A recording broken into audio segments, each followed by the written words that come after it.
जय हिंद। नमस्कार साथियों, आप सभी लोगों का मोस्ट वेलकम है आज के इस नए क्लास में। साथियों, आज के इस क्लास में हम सभी लोग जो है पढ़ने वाले हैं बीएसएससी कार्यालय परिचारी भर्ती 2026 के एग्जाम के लिए मोस्ट इम्पोर्टेंट प्रीवियस ईयर के क्वेश्चन को, जो कि साथियों आपके बीएसएससी कार्यालय परिचारी भर्ती 2026 के एग्जाम के लिए काफ़ी इम्पोर्टेंट है। तो आप सभी लोग जो इस क्लास को बिल्कुल अच्छी तरीके से लास्ट तक देखिएगा और इस क्लास में दिए जाने वाले इन सभी क्वेश्चन को आप अच्छे से जरूर याद कर लीजिएगा, जिससे कि आप जो अपने एग्जाम में सभी क्वेश्चन को आसानी तरीके से बना पाएंगे। तो चलिए साथियों, क्लास को स्टार्ट करते हैं। उनसे पहले यदि आप इस चैनल पे पहली बार जुड़ रहे हैं तो साथियों आप जो इस चैनल को सब्सक्राइब कर लीजिए और सब्सक्राइब करके साथियों आप ऑल नोटिफिकेशन को भी ऑल पे दबा लीजिएगा, जिससे कि जब भी कोई नई क्लास हो सबसे पहले क्लास का नोटिफिकेशन आपके पास जो है साथियों पहुंच सके। तो आप इस चैनल को सब्सक्राइब कर लीजिए, साथ ही साथ साथियों आप जो है इस क्लास को भी लाइक जरूर कर लीजिएगा। तो चलिए क्लास को स्टार्ट करते हैं और देखिएगा साथियों प्रश्न क्या है। साथियों प्रश्न है कि विद्या शब्द का विलोम क्या है। चलिए बताएंगे साथियों। साथियों ये सभी क्वेश्चन काफी इंपॉर्टेंट और सिलेक्टेड क्वेश्चन लिए हैं, जो कि आपके पेपर में साथियों 100% ये सभी प्रश्न पूछे जाएंगे। और साथियों इस क्लास में सभी क्वेश्चन हम हिंदी के क्वेश्चन लिए हैं, जो कि आपके पेपर में 100% पूछे जाएंगे। और बताइए कि विद्या शब्द का यहाँ पे विलोम क्या है। तो विद्या शब्द का साथियों विलोम जो है अविद्या हो जाएंगे। ऑप्शन यहाँ पे आप बी लगा रहे हैं तो सही जवाब है अविद्या होगा। चलिए अगला प्रश्न देखेंगे। सुंदर शब्द का पर्यायवाची है। साथियों बताएंगे आप सभी लोग सुंदर शब्द का पर्यायवाची क्या होगा। तो सुंदर शब्द का पर्यायवाची जो है आकर्षक होता है। ऑप्शन बी कीजिएगा, सही जवाब आकर्षक होता है। चलिए अगला प्रश्न साथियों यहाँ पे राजा राजा का स्त्रीलिंग क्या है। चलिए बताइए राजा का स्त्रीलिंग क्या होगा साथियों। तो राजा का स्त्रीलिंग जो है साथियों रानी हो जाएंगे। ऑप्शन ए कीजिएगा साथियों, रानी हो जाएंगे, याद रखेंगे। अगला प्रश्न यहाँ पे है बालक शब्द का बहुवचन क्या होगा। चलिए बताएंगे साथियों बालक शब्द का बहुवचन क्या है। तो बालक शब्द का साथियों बहुवचन जो है बालकों हो जाएंगे। ऑप्शन सी सही जवाब है, बालकों हो जाएंगे साथियों, आप याद रखेंगे। अगला प्रश्न है साथियों यहाँ पे कि मैं स्कूल जा रहा हूं, यहाँ पे कौन सा काल है। चलिए बताइए साथियों मैं स्कूल जा रहा हूं यहाँ पे कौन सा काल होगा। तो मैं स्कूल जा रहा हूं साथियों ये वर्तमान काल होगा। ऑप्शन यहाँ पे बी करेंगे, सही जवाब। अगला प्रश्न देखिएगा कि जो पढ़ता है जो पढ़ता है उनके लिए यहाँ पे सही शब्द है। चलिए बताइए कि जो पढ़ाता है उनके लिए यहाँ पे सही शब्द बताना है।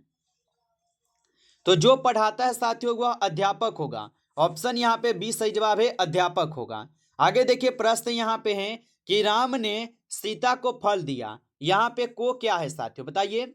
और ये सभी साथियों क्वेश्चन जो है काफी इंपॉर्टेंट और वीवीआई सेलेक्टेड क्वेश्चन लिए हैं, जो कि आपके पेपर में साथियों 100% ये सभी प्रश्न पूछे जाएंगे। आप अच्छे से इन प्रश्न को याद कर लीजिएगा। और राम ने सीता को फल दिया, यहाँ पे को क्या है साथियों। तो साथियों यहाँ पे को जो है ये संप्रदान होगा। ऑप्शन यहाँ पे डी सही जवाब है, संप्रदान होगा। अगला प्रश्न देखेंगे अच्छा का यहाँ पे भाववाचक संज्ञा रूप है।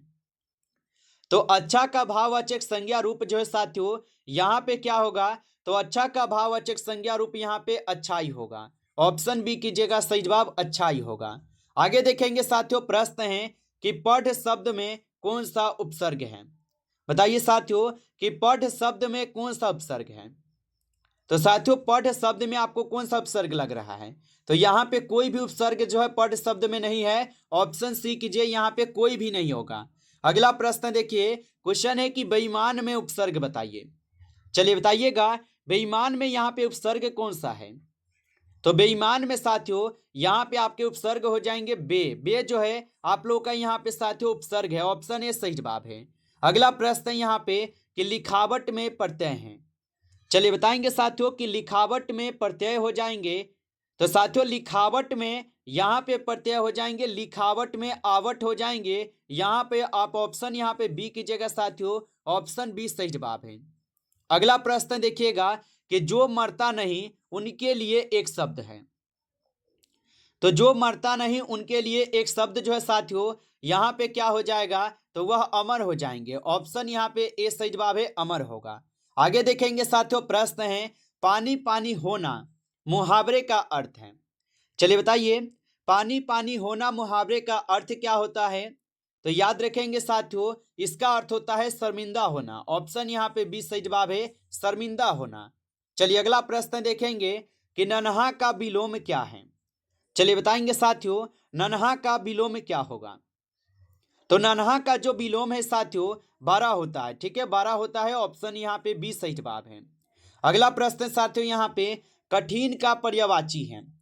चलिए बताइए साथियों क्या होगा। और साथियों आप लाइक नहीं किए इस क्लास को, तो आप इस क्लास को एक बार साथियों ज़्यादा से ज़्यादा आप लाइक जरूर कर लीजिएगा। नए जुड़े हैं इस चैनल पे तो साथियों आप इस चैनल को भी सब्सक्राइब कर लीजिए, और सब्सक्राइब करके आप ऑल नोटिफिकेशन को ऑल पे दबा के जुड़ जाइएगा, जिससे कि जब भी कोई नई क्लास हो सबसे पहले क्लास का नोटिफिकेशन आपके पास जो है साथियों पहुंच सके। तो आप इस चैनल को सब्सक्राइब कर लीजिएगा। और यदि साथियों यदि आपको पीडीएफ चाहिए तो आप कमेंट करके जरूर बताएंगे। और बताइए कि कठिन का पर्यायवाची क्या है। तो कठिन का पर्यायवाची साथियों यहाँ पे हो जाएंगे दुष्कर। ऑप्शन यहाँ पे बी सही जवाब है, दुष्कर होगा।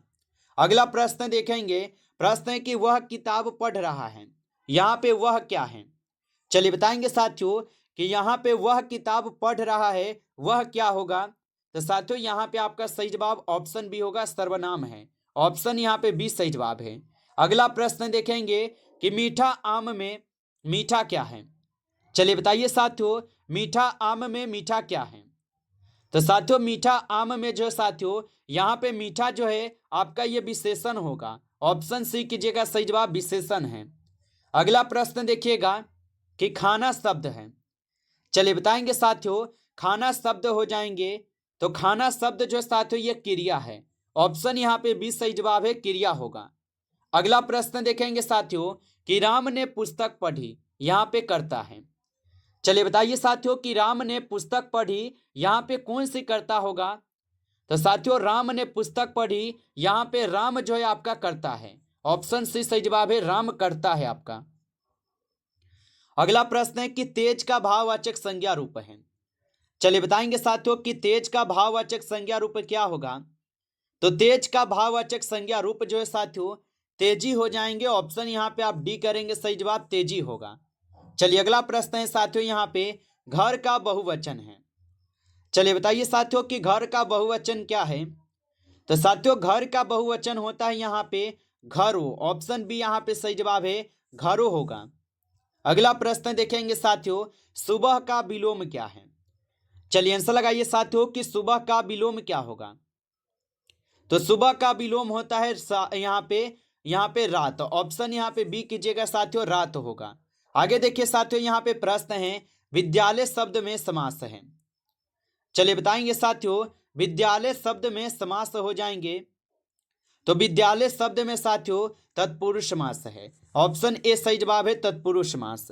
अगला प्रश्न है साथियों यहाँ पे कि नीला आकाश में नीला क्या है। चलिए बताइए साथियों नीला आकाश में नीला क्या होगा।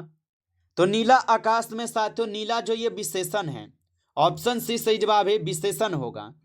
अगला प्रश्न देखेंगे साथियों कि भारत मेरा देश है और मेरा होगा यहाँ पे। तो भारत मेरा देश है साथियों, और मेरा जो है यहाँ पे विशेषण हो जाएगा। ऑप्शन ए कीजिएगा, सही जवाब विशेषण है। अगला प्रश्न है यहाँ पे कि अधूरा का विलोम है। चलिए बताइए अधूरा का विलोम क्या होगा साथियों। तो अधूरा का विलोम जो है यहाँ पे पूरा होगा। ऑप्शन बी कीजिएगा, सही जवाब पूरा होगा। चलिए आगे देखेंगे साथियों, प्रश्न है अंधकार का पर्यायवाची है। चलिए बताएंगे साथियों कि अंधकार का पर्यायवाची क्या होगा। तो अंधकार का साथियों पर्यायवाची तम होता है। ऑप्शन सी कीजिएगा, सही जवाब तम होता है। अगला प्रश्न देखेंगे साथियों मैंने खाना खाया, यहाँ पे कौन सा काल है। तो मैंने खाना खाया साथियों ये यहाँ पे आपके भूतकाल होगा, क्योंकि यहाँ पे बीत चुका है। ऑप्शन सी होगा। अगला प्रश्न यहाँ पे है जो पढ़ता है उनके लिए एक शब्द है। तो जो पढ़ता है उनके लिए एक शब्द होगा यहाँ पे पाठक। ऑप्शन ए सही जवाब है, पाठक हो जाएगा। अगला प्रश्न देखेंगे, क्वेश्चन है कि काम करना में करना है। बताइए कि काम करना में करना क्या होगा साथियों। तो करना जो है साथियों यहाँ पे हो जाएंगे क्या। तो आप लोग बताओगे क्रिया है। ऑप्शन सी सही जवाब है, क्रिया होगा। चलिए अगला प्रश्न है साथियों यहाँ पे, भारत का राष्ट्रीय वृक्ष कौन सा है? चलिए बताइए, भारत का राष्ट्रीय वृक्ष कौन सा है? तो साथियों बरगद जो है ये भारत का राष्ट्रीय वृक्ष है। ऑप्शन सी सही जवाब है, बरगद होगा। अगला प्रश्न देखेंगे साथियों, जल का रासायनिक सूत्र क्या है? चलिए बताएंगे साथियों, जल का रासायनिक सूत्र क्या है? तो जल का होता है रासायनिक सूत्र H2O। ऑप्शन यहाँ पे बी सही जवाब है, H2O होता है। अगला प्रश्न देखेंगे साथियों, वंदे मातरम कहां से लिया गया है? चलिए बताएंगे साथियों, वंदे मातरम कहां से लिया गया है? तो वंदे मातरम जो है साथियों ये आपके आनंद मठ से ली गई है। ऑप्शन बी सही जवाब है, आनंद मठ से। अगला प्रश्न देखेंगे, पौधों में गैसों का आदान प्रदान किससे होता है? तो पौधों में गैसों का जो आदान प्रदान है साथियों यह होता है आपके किससे? तो याद रखिएगा, रंध्र के द्वारा। ऑप्शन सी सही जवाब है, रंध्र के द्वारा। अगला प्रश्न देखेंगे साथियों कि संयुक्त राष्ट्र संघ की स्थापना कब हुई थी? चलिए बताएंगे साथियों, संयुक्त राष्ट्र संघ की स्थापना कब हुई थी? तो याद रखिएगा साथियों 1945 में संयुक्त राष्ट्र संघ की स्थापना होती है। नमस्कार साथियों, इस क्लास में टॉप 35 क्वेश्चन थे जो कि काफी इंपॉर्टेंट और सिलेक्टेड क्वेश्चन थे। ये सभी क्वेश्चन साथियों यदि आपको क्लास अच्छा लगा हो तो आप जो है साथियों इस क्लास को ज्यादा से ज्यादा एक बार लाइक कर लीजिएगा, और नए जुड़े हैं इस चैनल पे तो आप इस चैनल को भी सब्सक्राइब कर लीजिए, और सब्सक्राइब करके आप ऑल नोटिफिकेशन को ऑल पे दबा लीजिएगा, जिससे कि जब भी कोई नई क्लास हो सबसे पहले क्लास का नोटिफिकेशन आपके पास जो है साथियों पहुंच सके। तो आप इस चैनल को सब्सक्राइब जरूर कर लीजिएगा।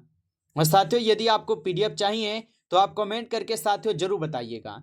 चलिए फिर मिलते हैं आपसे एक नेक्स्ट टॉपिक के साथ नेक्स्ट क्लास में। तब तक के लिए जय हिंद, जय भारत।